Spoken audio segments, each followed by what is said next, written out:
در مورد اینکه آیا ما در مورد مسائل جنسی قبل از ازدواج باید صحبت کنیم، باید در چه حدی صحبت کنیم و چه کسی اصلا اینو ارزیابی میکنه، چون ممکنه بعد از ازدواج به مشکل بر بخوریم و باعث حالا جدایی بشه.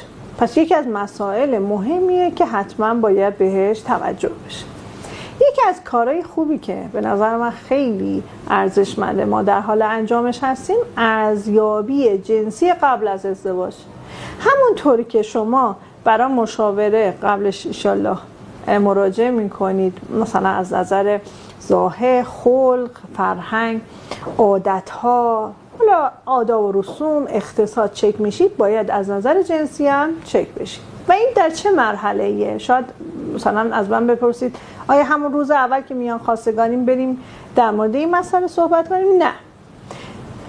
هر موقع مثلا ما میگیم 6 ماه که دوران آشنایی گذشت و قرار شد که ازدواج کنید، مرحله آخر اینه که شما از نظر جنسی هم با همدیگه صحبت کنید و حتی از مشاوره کمک بگیرید.